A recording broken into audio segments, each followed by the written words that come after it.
Generation आएगी solar की, PV की, वो हमारे पास इस ब्रेकर में आएगी। उसके बाद इन्वर्टर को लगाएंगे। ये जस्ट सेफ्टी पर्पस के लिए लगाए गए हैं। आपने कभी भी इसको ऑफ नहीं करना है, क्योंकि आप हर टाइम यही चाहेंगे कि आपको सोलर जनरेशन मैक्सिमम से मैक्सिमम मिले। ठीक है। और ये आउटपुट ब्रेकर है, ये भी आपने कभी ऑफ नहीं करना, क्योंकि जरूरत नहीं है आपको। ठीक है। ये जस्ट सेफ्टी पर्पस है। के इलेक्ट्रिक आप ऑफ कर सकते हैं, यहाँ से करें या नीचे जो हमने फेस चेंजर लगाया है वहाँ से करें, आपकी अपनी चॉइस है। आप जहाँ से भी करेंगे इसको के इलेक्ट्रिक नहीं मिलेगी। ये सारा लोड आपका सोलर पे चलाएगा या बैटरी की मदद से चलाएगा। ठीक है। उसके बाद आप अगर इस तरफ आ जाए तो ये चेंज ओवर स्विच लगाया हुआ है 102 टाइप। ठीक है। इसमें हम पूरा लोड शिफ्ट करते हैं। ये लोड के लिए बेसिकली, अगर आप चाहते हैं कि आपका लोड सोलर से चले तो आप जिस कंडीशन में आपने यही रखना। उस रेयर केस में जब भी आपका इन्वर्टर में कोई खराबी आ जाए या इन्वर्टर पे कोई भी आप वर्किंग करना चाहते हैं या फिल्टर साफ करना चाहते हैं, आप इसे बंद करना चाहते हैं, तो आप जस्ट इसे रिप्लेस करेंगे। ये 0 पे आ गया, आपका लोड घर का बंद हो गया। आपने 1 पे किया, आपका सारा लोड डायरेक्ट इलेक्ट्रिक से चलेगा। अभी आपका इस वक्त इन्वर्टर का आपके घर के लोड के साथ कोई वास्ता नहीं, डायरेक्ट इलेक्ट्रिक से आपका लोड चलेगा। ठीक है। आपने दोबारा इसे सोलर पे करेंगे, सोलर पे आ। अब ये हमारी डिस्ट्रीब्यूशन सिस्टम है जिसके अंदर सारी चीज़ें मैंने आपको एक्सप्लेन कर दी हैं। उसके आप एलईडी इंडिकेटर की तरफ आ जाए तो ये के इलेक्ट्रिक है। जिस वक्त के इलेक्ट्रिक की लाइट हमें आ रही होगी, बेशक ये ऑन हो ऑफ हो, ये हमें इंडिकेट करता रहेगा कि इसके पास हमारे पास के इलेक्ट्रिक आ रही है। इस तरफ आ जाए तो ये सोलर है। इन्वर्टर जब तक ऑन है वो आउटपुट दे रहा है और ये आपने सोलर पे रखा हुआ है, तो ये आपको सोलर की लाइट ऑन मिलेगी। ये हमेशा उस वक्त मिलेगी आपको ऑन जब भी आपका लोड या सोलर पे है या के इलेक्ट्रिक पे। अगर आप इसको 0 पे कर देंगे ये ऑफ हो जाएगी, इस मीन कि आपका लोड इस वक्त बंद है। अब आप इसको मैं ट्राई देता हूँ। ये मैंने 0 पे किया, आपका घर का लोड बंद हो गया। इस वक्त से पूरा घर आपका इस वक्त स्विच ऑफ मोड पे। के इलेक्ट्रिक पे करेंगे तो फिर भी ऑन हो जाएगा, आप सोलर पे करेंगे फिर भी ऑन हो जाएगा। इस तरफ आ जाए तो हमने एक 125 एम्पेयर का डीसी ब्रेकर इंस्टॉल किया है, जो कि बैटरी की सेफ्टी के लिए। इन रेयर केस में अगर आप चाहते हैं कि आप विदाउट बैटरी चलाएं तो आप इसको ऑफ कर सकते हैं। बैटरीज का डिस्कनेक्ट हो जाएंगी, कोई वास्ता नहीं रहेगा। नॉर्मल आपने जब लगाई है तो आप चाहेंगे बैटरीज मेंटेन रहे तो आप इसे ऑन ही रखें, ऑफ करने की ज़रूरत नहीं है। जस्ट टेस्टिंग पर्पज़ के लिए ऑफ कर सकते हैं। अगर आप इसे ऑफ करते हैं इन रनिंग कंडीशन, फिर क्या होगा? ये मैंने ऑफ किया। अब ये कुछ टाइम में आपको यहाँ पे BP का अलार्म देगा।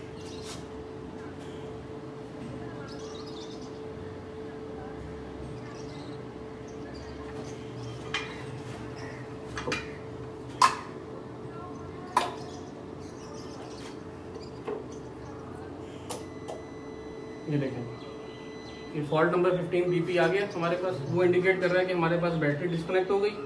हमारे पास इस वक्त के इलेक्ट्रिक भी हमने ऑफ कर दिए, तो इस वक्त हमारे पास सोर्स है। सोलर की पावर इतनी नहीं है कि वो आपका लोड चला सके, तो इसने लोड बंद करा दिया। सोलर भी बंद करा दिया, लोड भी बंद करा दिया। सिर्फ के हमारे पास है, लेकिन सिर्फ के इलेक्ट्रिक है लेकिन ऑफ है। अगर हमने के इलेक्ट्रिक यूज़ करनी है हमें 1 पे करना पड़ेगा। ठीक है। ये हमने इसको दोबारा ऑन कर दिया। अभी ऑटो में कुछ टाइम में ये, अब देखें ये आ गया, लेकिन अभी भी बता रहा है कि ये अलार्म दे रहा है। 6P आ रहा है, एरर आ रहा है, बैटरी खाली आ रही है। It's mean fault light on है, तो कोई ना कोई मसला है। मसला क्या है? हमने यहाँ से ब्रेकर बंद किया वो इसके हम ऑन करेंगे, थोड़ी देर में ये सेंस करके ऑटो सेट कर देगा, खुद ही सेट कर देगा। लेकिन इसमें जो भी प्रोग्रामिंग होगी वो कुछ टाइम लेगी, मतलब डिस्प्ले के ऊपर फौरन नहीं होगा। कुछ 30 सेकंड से 40 सेकंड के अंदर ये वर्किंग करेगा, कुछ देर बाद ऑन होगा।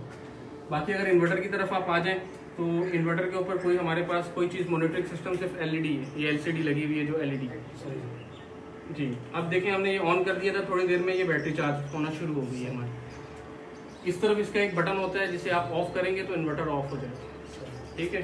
अब लेट सपोज इसे मैं के इलेक्ट्रिक पे कर देता हूँ ताकि आपका घर डिस्टर्ब ना हो, हम बार बार बंद कर रहे हैं। इसे मैंने लोड को के इलेक्ट्रिक पे कर दिया। अब लेट सपोज मैं इस इन्वर्टर को ऑफ कर देता हूँ। ठीक है।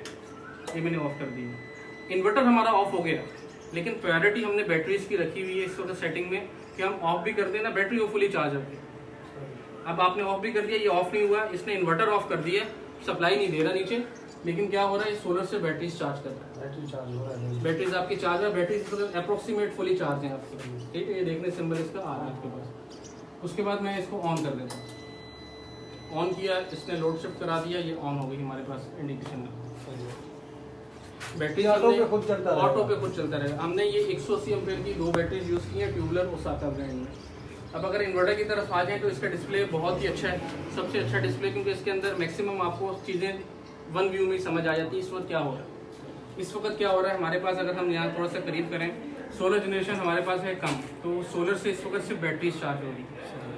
आपकी जो ऊपर पावर आ रही है के इलेक्ट्रिक, ये के इलेक्ट्रिक का सिंबल है, ये जो प्लेट बनी हुई है सोलर का सिंबल है। सोलर से सिर्फ 10 बैटरी चार्ज हो रही हैं एंड के इलेक्ट्रिक से आपका घर का लोड इस वक्त बाईपास। अगर जनरेशन थोड़ा सा मौसम बेहतर होता तो वो बाइको कैलेंडर कंडीशन दिखा दीजिए, ठीक है। उसमें क्या होगा, ये लाइन बनी हुई है, लाइन इस तरफ लोड की तरफ भी बन जाएगी, तो उसका मतलब ये होगा सोलर की पावर कम है, लोड भी चला रही है, लेकिन जितनी जरूरत है उतना के इलेक्ट्रिक से लेगी, ठीक है। और जब बिल्कुल जनरेशन आपका लोड चल रहा है उसके मुताबिक ये हो रही है, जनरेशन उससे ज़्यादा हो रही है, तो फिर क्या होगा, ये के इलेक्ट्रिक वाली लाइन कट ऑफ हो जाएगी, खुद ही गायब हो जाएगी।